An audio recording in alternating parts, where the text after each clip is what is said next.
Assalamualaikum, izinkan saya kembali melanjutkan cerita psikot bagian kedua di YouTube channel Pandu Amarta.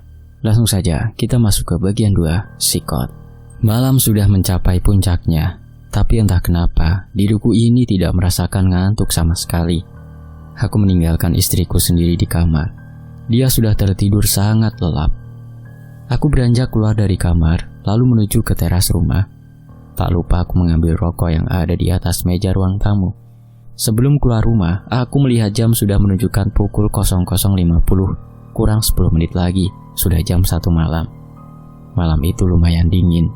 Sebatang rokok sudah berada di sela-sela jariku, dan mulai kunyalakan korek api untuk membakar ujung rokokku. Tiba-tiba, angin berhembus semilir yang membuat hawanya bertambah dingin. Tetapi, aku masih tetap bertahan di teras. Tiba-tiba ada seorang laki-laki yang sedang berjalan di jalan depan rumahku. Siapa jam segini jalan-jalan? Ucapku lirih. Tetapi saat tepat di gang masuk halaman rumah, dia belok masuk di gang rumahku. Tapi saat semakin dekat, aku seperti mengenali laki-laki tersebut. Saat terlihat wajahnya benar, itu adalah bapak. Loh, dari mana pak? Tanyaku. Habis dari rumahnya masmu. Sudah jam segini kamu kok belum tidur, Ram? Jawab bapak. Gak bisa tidur pak, jawabku. Bapak masuk ke dalam rumah dan tak lama kemudian dia keluar lagi sambil membawa 2 gelas kopi yang masih mengeluarkan asap. Ini ngopi dulu, apa ada yang kamu pikirkan Toram? Ucap bapak. Iya pak, soal ucapan Nyi Roro Kidul kemarin waktu membantu masalahnya Tio, jawabku. Katanya saat di bulan purnama Keraton Pantai Selatan akan ada pertempuran gaib dan Nyi Roro Kidul minta bantuan kepadaku. Lanjutku. Saat aku dan Tio datang di Keraton Pantai Selatan untuk menyelesaikan masalah yang dihadapi oleh Annika, istrinya Tio, penguasa Pantai Selatan, mengajakku untuk bernegosiasi. Rama mulai menceritakan percakapannya bersama Nyi Roro Kidul. Aku merasakan ada aura yang kukenal dari tubuhmu, dan pusakamu itu aku seperti mengenalnya, ucap Nyi Roro Kidul kala itu. Aku hanya manusia biasa, dan kebetulan Tuhan memberiku kelebihan seperti ini, jawabku. Tidak, kamu adalah manusia istimewa. Kamu memiliki kekuatan spiritual yang besar, tapi belum sepenuhnya kamu kuasai. Dan aku juga merasakan ada kekuatan yang berasal dari zaman pewayangan di tubuhmu, persis seperti Batara Amarta, kata Nyi Roro Kidul. Aku ada tawaran, jika kamu ingin istri temanmu itu selamat, besok waktu bulan purnama datang kembali ke keratonku. Lanjut Nyi Roro Kidul. Untuk apa aku kesini lagi? Tanyaku. Di sini akan ada pertempuran besar. Ada kerajaan jin yang ingin merebut wilayahku. Aku merasa kamu manusia yang bisa membantuku. Tapi jika kamu tidak mau, tidak apa-apa. Tetapi jangan harap temanmu dan istrinya itu akan selamat. Sekarang pergilah. Pikirkan itu dan latihlah untuk membangkitkan ilmu spiritualmu sepenuhnya. Dan asahlah ilmu bela dirimu, ucap Nyi Roro Kidul. Ceritaku terhenti karena mendengar suara gawaiku di dalam rumah. Kuambil dan terlihat sebuah panggilan dengan nama yang sudah lama tak pernah kutemui. Dika, tumben telepon, apalagi jam segini, gemingku. Aku segera menerima panggilan itu dan mulai kami berbicara. Assalamualaikum Dik, salamku. Waalaikumsalam Ram. Gimana Dik, ada apa? Tanyaku. Rama, aku butuh bantuanmu. Di desa simbahku terdapat masalah gaib yang cukup besar Ram. Sampai-sampai para warga menjadi korbannya, ucap Dika di seberang telepon. Masalah apa Dik? Dan di mana desa simbahmu itu? Tanyaku. Di desa Tegal. Belum sempat Dika menyelesaikan ucapannya, tiba-tiba teleponnya terputus. Pikiran menjadi khawatir. Jarang sekali Dika menghubungiku. Terakhir kali kami ketemu di saat pernikahanku dengan Sukma. Setelah itu kami sibuk dengan pekerjaan kami masing-masing. Ada apa Ram? Kata bapak melihat wajahku yang kebingungan dan cemas. Entah pak, ini Dika menghubungiku. Katanya sih ada masalah di desa simbahnya. Aku menjawab dan kembali duduk di teras rumah. Aku dan bapak terus mengobrol, entah apa saja yang kami obrolkan. Tak terasa tiba-tiba terdengar suara dari corong masjid. yang menandakan waktu subuh hampir tiba. "Jam berapa toh, Pak? Kok masjid udah bunyi?" kataku sambil melongok melihat jam dinding. Bapak tidak menjawab dan tiba-tiba Bapak berucap yang membuat aku sedikit bingung.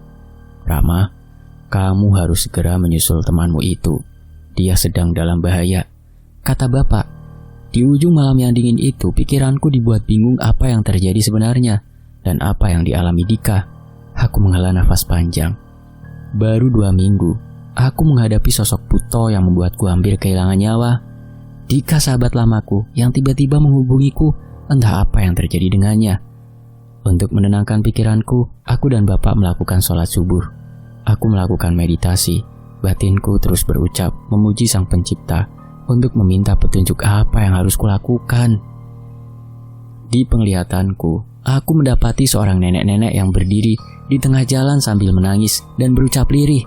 "Siapapun, tolong selamatkan cucuku," ucapnya. Entah siapa nenek itu, tapi perasaanku seperti dekat dengannya. Dan aku juga melihat ada keranda mayat yang dipikul oleh 4 sosok laki-laki.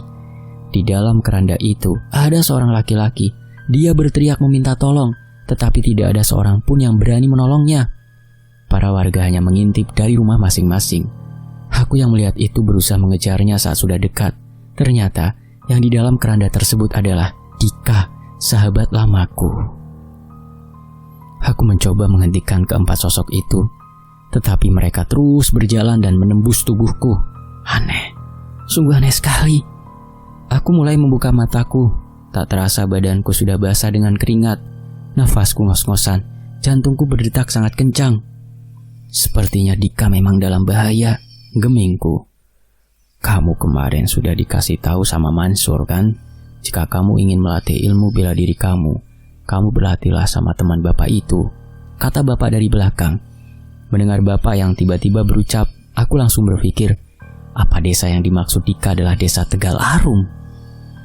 Dan aku teringat ucapan Kang Mansur beberapa hari lalu, jika teman bapak yang bernama Kang Amar berada di desa Tegal Arum. Bapak menceritakan jika temannya yang bernama Amar Wicaksono adalah seseorang yang ahli dalam ilmu bela diri. Tidak ada yang bisa mengalahkan di masanya. Tetapi bapak sudah berpisah bertahun-tahun dan sudah tidak pernah bertemu lagi. Tetapi aku mendapatkan kabar jika Kang Amar itu berada di salah satu desa yang bernama desa Tegal Arum. Karena tadi saat Dika menelpon, dia mengucapkan sebuah nama desa, yaitu Tegal. Ya, aku yakin ucapan Dika belum selesai.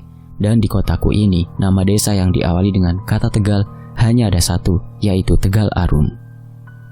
Entah benar atau tidak, aku memutuskan untuk berangkat menuju desa tersebut. Tetapi sebelum berangkat, aku berbincang terlebih dahulu dengan Sukma. Karena kurang 1 bulan lagi Sukma akan melahirkan anak pertama kami. Sebenarnya sungguh berat untuk meninggalkan Sukma, tapi mau gimana lagi, ini sudah menjadi kewajibanku. "Mas, pergilah, jangan mengkhawatirkanku. Kan di sini ada bapak sama ibu yang selalu menjaga Sukma," kata Sukma dengan nada yang sangat lembut sekali. "Sebenarnya Mas sangat mengkhawatirkanmu, Dek. Apalagi kamu sebentar lagi akan melahirkan," jawabku dengan raut wajah yang sedih.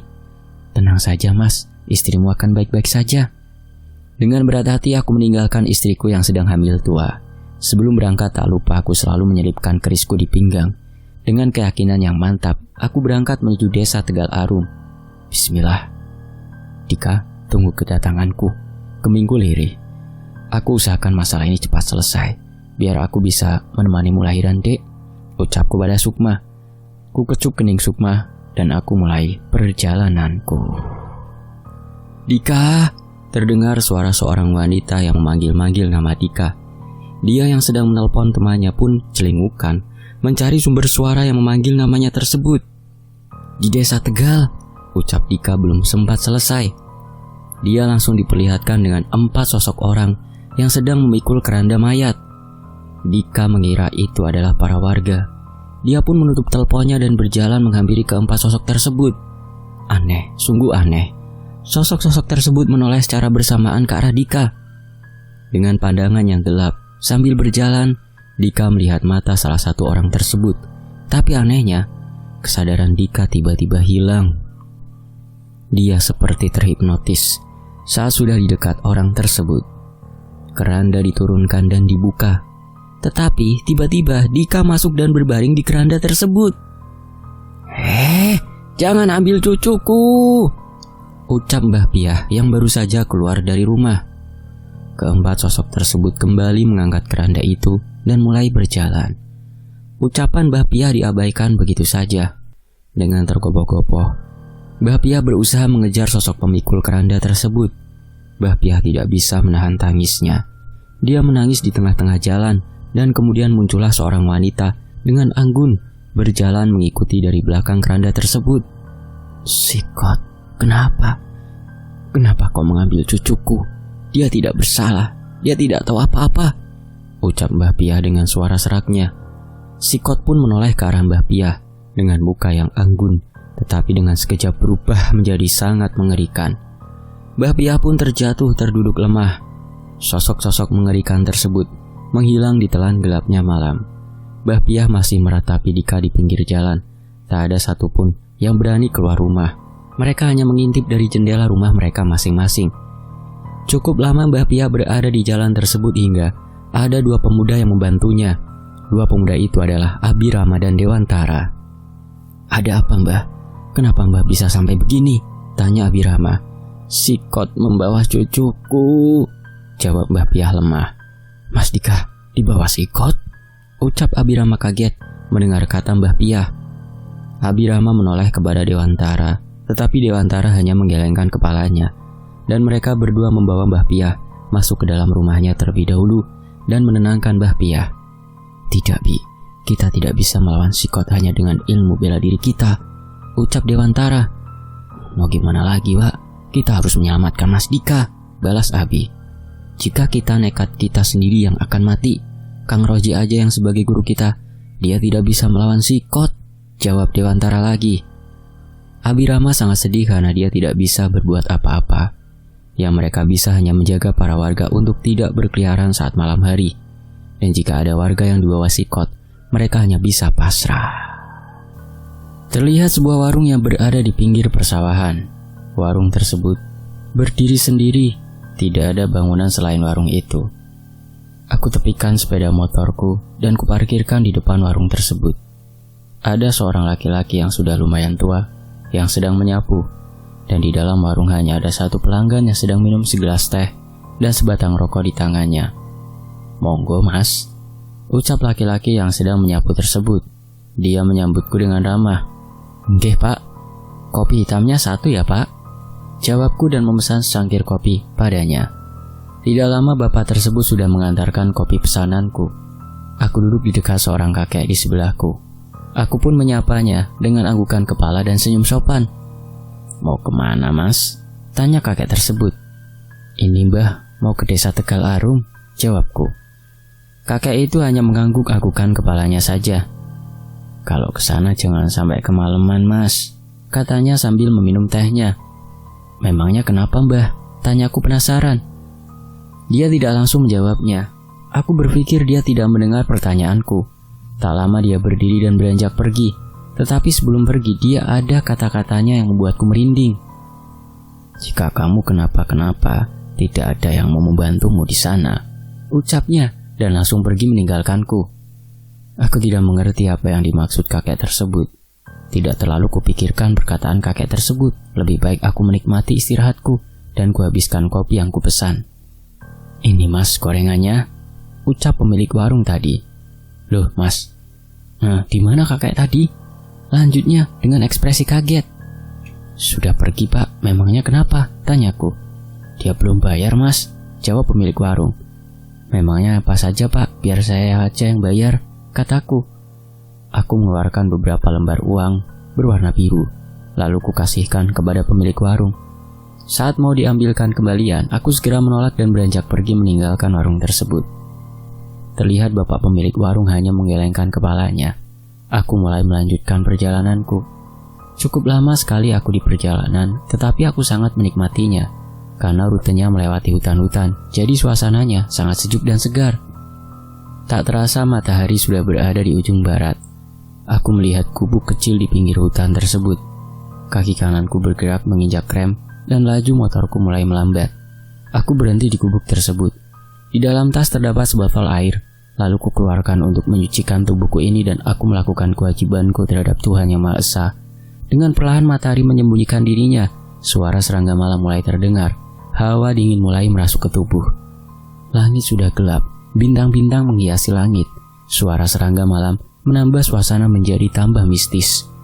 Ditambah lagi, suara knalpot sepeda motorku menjadi pelengkap di malam itu. Pandanganku mulai melihat ada sebuah gapura dengan tulisan Desa Tegal Arum. Dalam hati, tak lupa aku mengucapkan syukur kepada Tuhan. Aku mulai memasuki gapura tersebut dengan jarak sekitar 500 meter. Aku mendapati rumah para warga. Tetapi aku tidak melihat satu orang pun. Rumah-rumah semua pada gelap seperti sedang ditinggal pergi. Apa benar di desa ini? Gemingku. Aku berhenti dan mengambil gawaiku. Terdapat nama Dika. Lalu kuhubungi nomor tersebut. Tetapi nomor Dika tidak bisa dihubungi. Aku sangat kebingungan. Harus kemana diriku ini? Tiba-tiba pandanganku mengarah ke depan dan kulihat ada seseorang yang sedang berjalan menjauhiku. Pikiranku tidak merasa curiga sama sekali. Segera kunyalakan motorku dan kuhampiri sosok wanita tersebut. Saat sudah dekat, aku berhentikan motorku dan segera turun. Baru saja mulutku ingin berucap untuk bertanya kepada sosok wanita tersebut.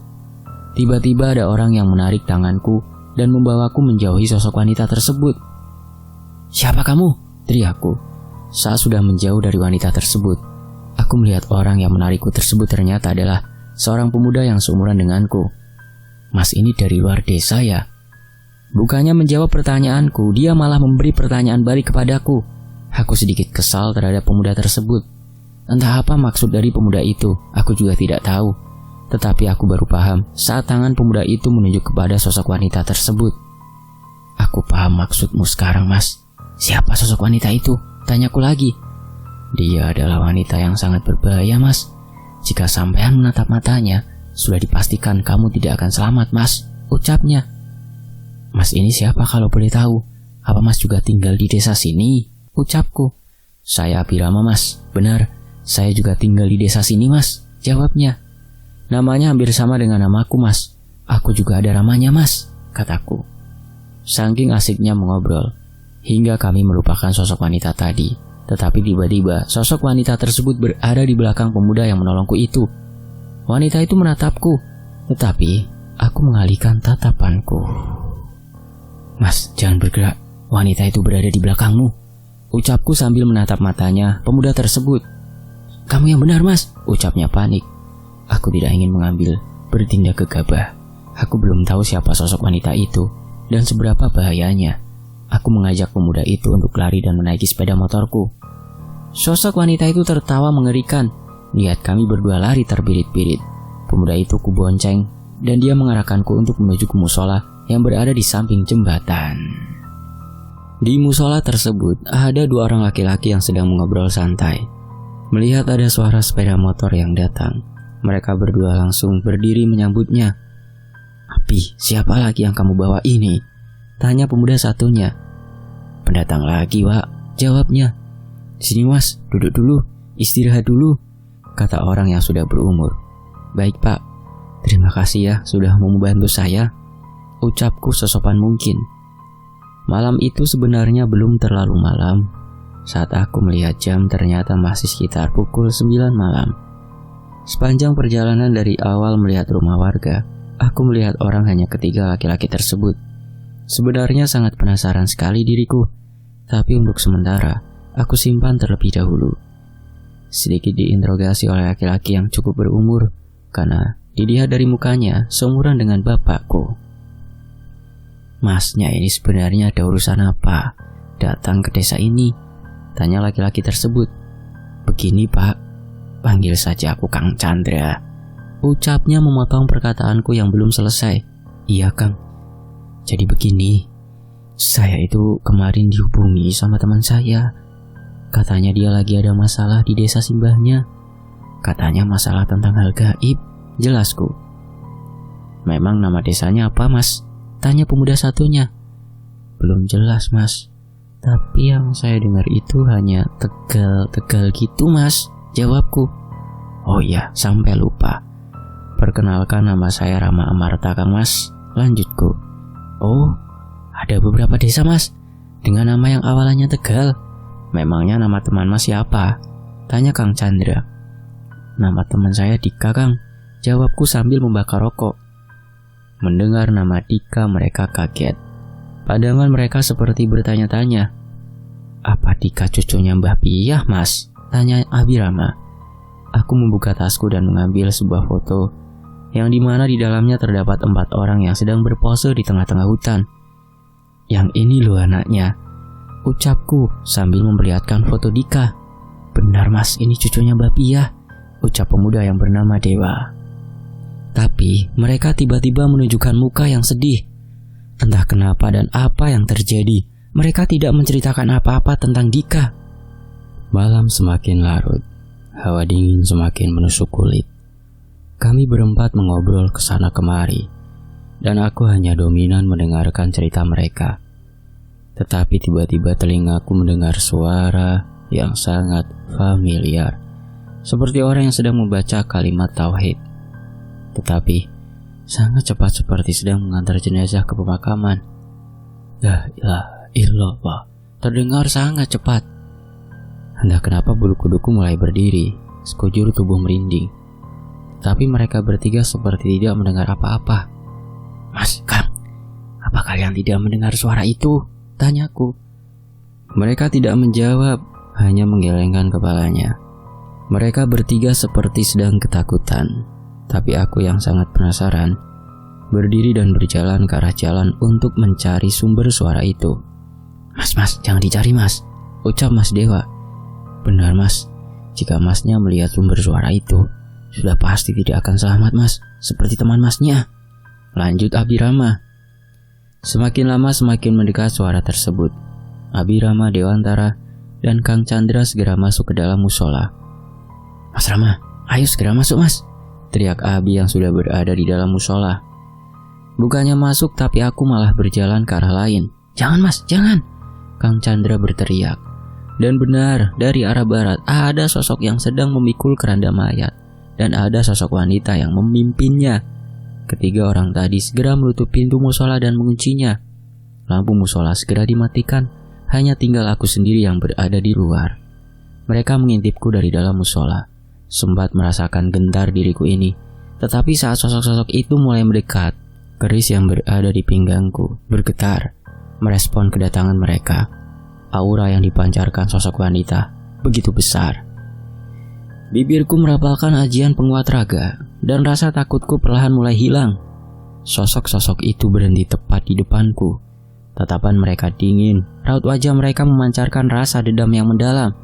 Siapa kamu? Minggir, jangan halangi kami, ucap wanita itu dengan suara lantang. Tidak perlu tahu siapa aku, tetapi kedatanganmu membuat desa ini menjadi tidak nyaman, jawabku. Wanita yang sangat dipenuhi dengan amarah, dia langsung menunjukku, dan aku merasakan ada energi yang begitu besar mengarah kepadaku. Segera aku menghindar dan benar, energi tersebut menghantam sebuah pohon yang berada di belakangku. Aku terkejut melihat pohon tersebut hancur berkeping-keping seperti habis disambar petir. Dian, kekuatan macam apa itu? Gemingku. Wanita itu terlihat anggun tetapi sangat berbahaya. Dia memiliki kekuatan yang sangat besar. Aku tidak mau mengambil resiko. Segera aku keluarkan kerisku dari balik bajuku dan aku cabut dari warangkanya. Setelah melihat keris, wanita itu tersenyum sinis. Lalu dia berkata yang cukup membuatku sedikit gentar. Akhirnya ada yang berani menantangku, tapi bukan sekarang waktunya. Ada urusan yang lebih penting daripada meladenimu, ucapnya. Setelah wanita itu berucap, sosok-sosok itu segera berbalik arah dan pergi menghilang di telan gelapnya malam. Aku menghela nafas lega.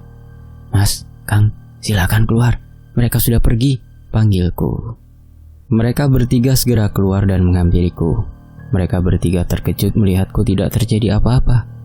Mas, seharusnya Mas Rama sudah dibawa mereka, ucap Abirama.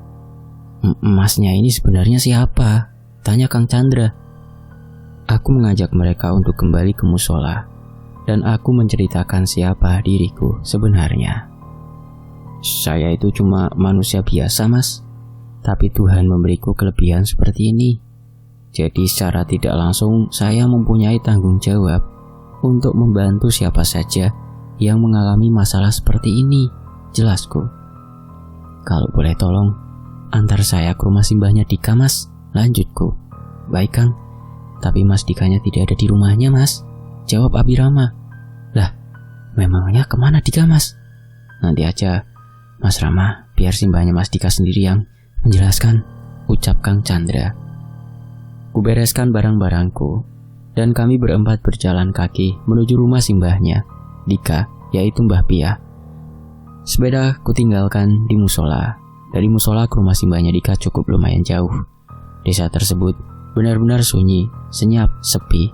Angin berhembus semilir menerpa wajah kami berempat. Mas Rama, apa tidak takut dengan sosok tadi? Tanya Abirama. Sebenarnya takut, Mas. Tapi saya harus tetap tenang dan fokus. Kadang rasa takut bisa membuat kita kehilangan kendali, jawabku sambil melangkah lebih cepat. Kami terus berjalan melewati jalan setapak yang dikelilingi pepohonan rindang. Sesekali terdengar suara burung malam yang membuat suasana semakin mencekam. Desa ini memang mempunyai kisah misteri, Mas, kata Kang Chandra pelan. Aku mengangguk, memahami bahwa desa ini menyimpan banyak misteri. Setelah beberapa lama berjalan, kami akhirnya sampai di rumah Mbah Piah. Rumahnya terlihat tua namun terawat dengan lampu temaram yang menerangi bagian depan. Mbah Piah sudah menunggu di beranda. Wajahnya menyeratkan kebijaksanaan dan ketenangan. Selamat datang, Nak Rama, sapanya lembut. Aku membalas sapaan Mbah Piah dengan hormat dan duduk di kursi yang telah disediakan. Terima kasih, Mbah. Saya datang ke sini permintaan Dika dan mencari tahu lebih lanjut tentang masalah yang terjadi di sini. Mbah Piah menghela nafas panjang sebelum mulai bercerita. Dika memang cucu saya, dan dia sedang mengalami sesuatu yang sulit dijelaskan. Ada kekuatan yang mengganggu ketenangan desa ini. Kekuatan itu dipancarkan oleh sosok wanita, dan Dika telah dibawa sosok tersebut. Mbah Piah dengan raut muka yang sedih berkata, sosok itu bernama Sikot, Mas, tambah Abirama. Dia menempati di pemakaman tengah hutan, Mas, sahut Dewantara. Mendengar penjelasan Mbah Piah, aku semakin yakin bahwa kehadiranku di sini memang diperlukan. Kami berbincang hingga larut malam, membahas berbagai kemungkinan dan mencari cara terbaik untuk membantu Dika serta mengembalikan ketenangan desa. Malam itu kami berempat bermalam di rumah Mbah Piah untuk menemaninya. Ya sudah, istirahat dulu aja, Mas Rama, kata Kang Chandra. Biar kami bertiga menjaga desa ini, lanjutnya. Aku mengiyakan ucapan Kang Chandra dan berusaha kupejamkan mataku, tetapi bukannya tertidur. Aku malah kepikiran akan nasib temanku Dika. Aku pun kembali bangun dan menemui Mas Abi di luar rumah. Loh, gak jadi istirahat, Mas? Tanya Mas Abi. Gak bisa tidur, Mas, jawabku santai. Aku duduk di dekat Mas Abi. Kami pun mengobrol-ngobrol ngalor ngidul, membahas apa saja yang bisa kami bicarakan. Dan iseng aku menanyakan sesuatu kepada Mas Abi. Mas Abi, di desa sini apa ada warga yang bernama Amar Wicaksono? Tanyaku. Amar Wicaksono? Balasnya. Mas Abi menjawab dengan terkejut. Aku pun ikut terkejut karena muka Mas Abi kembali aneh dan tiba-tiba matanya mengeluarkan air mata. Aku tidak berani meneruskan pertanyaanku yang melihat respon Mas Abi seperti itu. Maaf, Mas, sebenarnya apa ada yang salah dengan pertanyaanku? Ucapku. Tidak, Mas. Dari mana Mas Rama tahu nama Amar Wicaksono? Tanya balik Mas Abi. Amar Wicaksono itu adalah teman bapakku dulu di Padepokan, Mas. Tapi dia sudah lama tidak ketemu. Dan alasan kedatanganku di desa ini ingin menemui seseorang yang bernama Amar Wicaksono itu. Jelasku. Amar Wicaksono itu adalah bapakku, Mas, terangnya. Tapi kenapa, Mas? Bapak sudah tidak ada.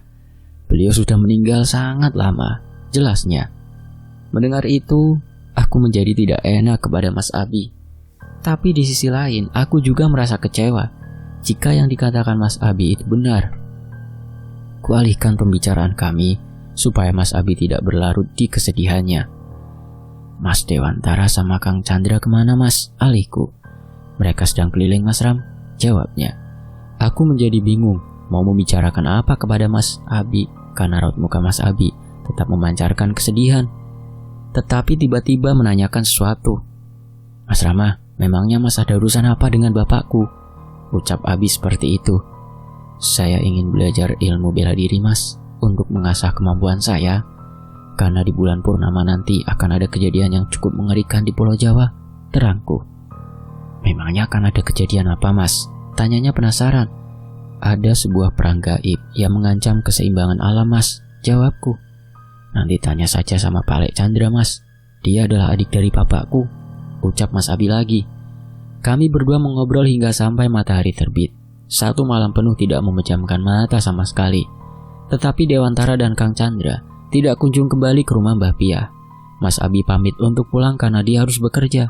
Aku merasa kagum lihat Mas Abi, karena saat malam dia selalu berjaga untuk para warga, sedangkan siangnya dia tetap berangkat kerja. Bersambung. Nantikan bagian sikot ketiga di Pandu Amarta. Mohon maaf jika ada salah kata atau salah pengucapan. Saya pamit undur diri, sampai jumpa. Wassalamualaikum.